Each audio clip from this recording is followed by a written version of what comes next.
This is Democracy Now! I'm Amy Goodman. As we end today's show looking at the fight over voting, a new report by the Brennan Center has found 19 states have enacted 33 laws to make it harder for people to vote. Earlier this week, People for the American Way President Ben Jealous and 4 others were arrested outside the White House. They were calling on the Senate to remove the filibuster as an obstacle in passing voting rights. We turn now to look at a pioneering woman in the struggle to guarantee voting rights, Fannie Lou Hamer. She's the subject of a new book by the acclaimed historian Keisha Blain. Fannie Lou Hamer was the daughter of Mississippi sharecroppers who became involved in the civil rights movement when she volunteered to attempt to register to vote in 1962. By then, the 45-year-old mother lost her job and continuously risked her life over her civil rights activism. Despite this and a brutal beating, Fannie Lou Hamer helped organize the Mississippi Freedom Democratic Party to challenge the white domination of the Mississippi Democratic Party. In 1964, the party challenged the all-white Mississippi delegation at the Democratic National Convention, with Fannie Lou Hamer as the leader. Her voice, along with others, led to an integrated Mississippi delegation in 1968. This is part of her address at the Democratic National Convention in Atlantic City, New Jersey, on August 22, 1964, where she testified before the Credentials Committee about her efforts to register to vote. It was the 31st of August in 1962 that 18 of us traveled 26 miles to the county courthouse in Indianola to try to register to become first-class citizens. We was met in Indianola by policemen, highway patrolmen, and they only allowed 2 of us in to take the literacy test at the time. After we had taken this test and started back to Roosevelt, we was held up by the city police and the state highway patrolmen and carried back to Indianola, where the bus driver was charged that day with driving a bus the wrong color.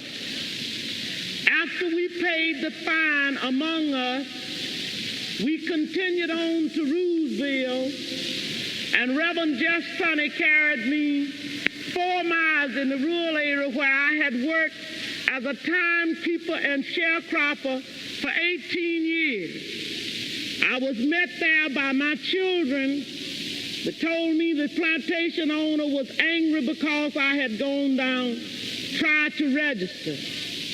After they told me, my husband came and said the plantation owner was raising Cain because I had tried to register. And before he quit talking, the plantation owner came and said, Fannie Lou, do you know, did Pap tell you what I said? And I said, yes, sir. He said, well, I mean that, said if you don't go down and withdraw your registration, you will have to leave. Said then if you go down and withdraw, that you still might have to go because we are not ready for that in Mississippi. And I addressed him and told him, said, I didn't try to register for you. I tried to register for myself. I had to leave that same night. On the 10th of September, 1962, 16 bullets was fired into the home of Mr. and Mrs. Robert Tucker for me. That same night, 2 girls were shot in Roosevelt, Mississippi.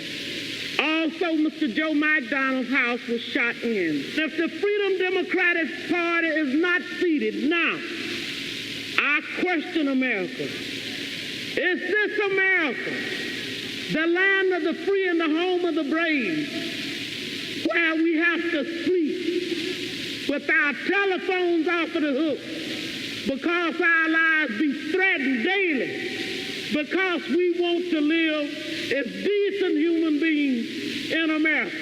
That was Fannie Lou Hamer's address at the Democratic National Convention, Atlantic City in '64.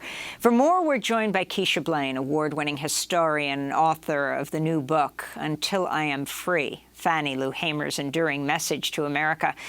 Professor Blain, welcome back to Democracy Now! It's great to have you with us. Talk about that moment in time and why you have decided to write a book on Fannie Lou Hamer.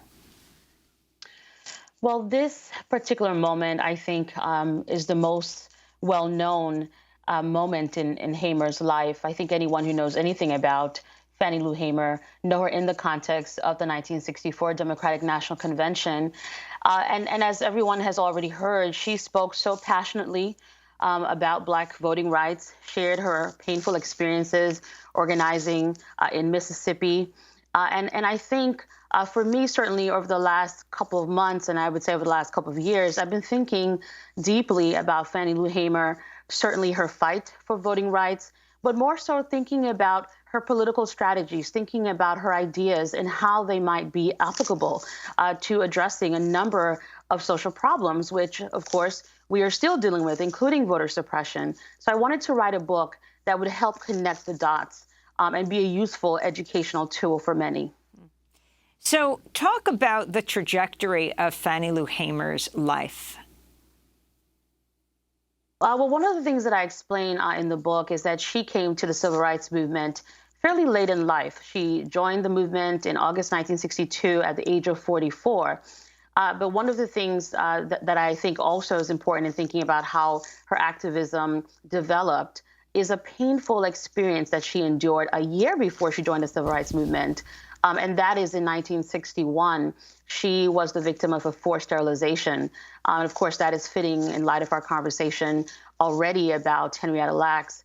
And Fannie Lou Hamer went through this painful experience in 61, which initially she did not talk about publicly. But when she became a civil rights activist in 62, one of the things that she did was she spoke out about state-sanctioned violence, not only talking about police brutality, police violence, but also talking about medical violence, talking about how white physicians in Mississippi, across the South, would perform this terrible practice of forced sterilizations. And so Hamer became a voice not only for civil rights, but also, I think, broadly for human rights. She spoke out painfully about her own experiences. In this recording, Fannie Lou Hamer recounts her beating at the hands of two other Black prisoners on the orders of her white jailers in Mississippi after she traveled to a distant courthouse to take the state's required literacy test to vote. The recording is from the Pacific Radio Archive, which has one of the largest archives of Fannie Lou Hamer recordings.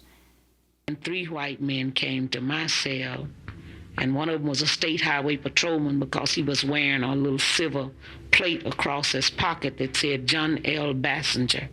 And he asked me where I was from, and I told him I was from Rouville. And he said, I'm going to check that. And he went out, and I guess he called Rouville. And they didn't like me in Rouville because I worked with voter registration there. And when he came back, he said, you damn right. They said, you're from Rouville, all right, and we going to make you wish you was dead.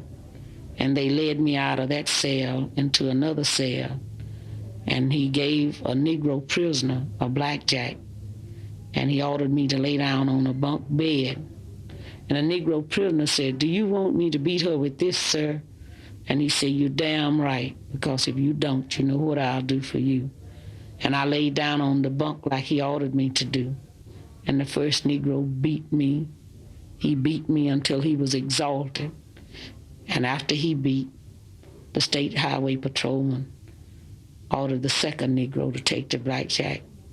And during the time he was beating, I began to work my feet because that was a horrible experience. And the state highway patrolman ordered the first Negro that had beat to sit on my feet while the second one beat. And I just began to scream where I couldn't control it. And then the white man got up and began to beat me in my head. I have a blood clot now in the artery to the left thigh and a permanent kidney injury on the right side from that beating.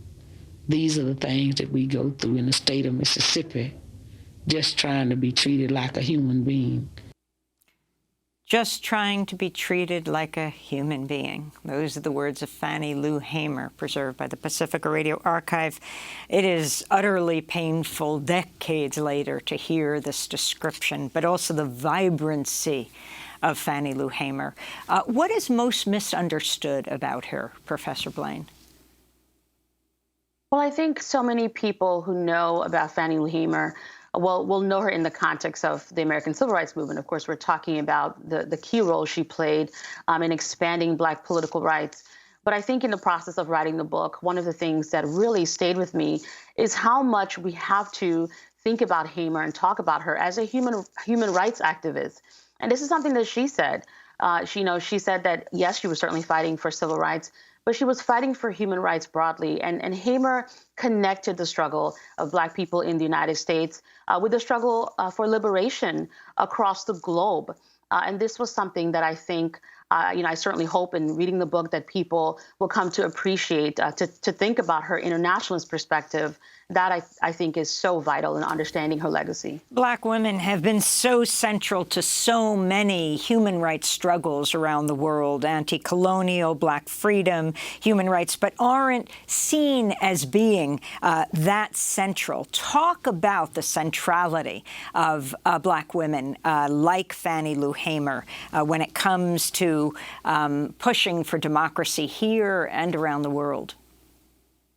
Black women have been vital to the struggle for human rights for decades, for centuries.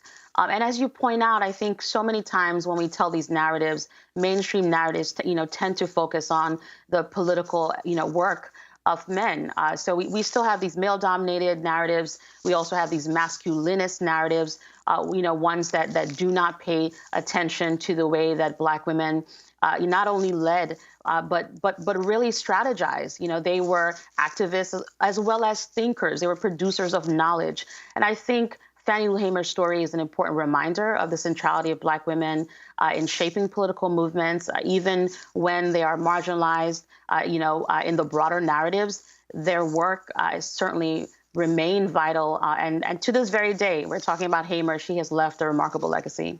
And talk about your choice of the title, Until I Am Free. Until I Am Free comes from a phrase that Hamer said repeatedly as she traveled across the United States in the late 60s and also the 70s. She would say that whether you are Black or white, you are not free until I'm free.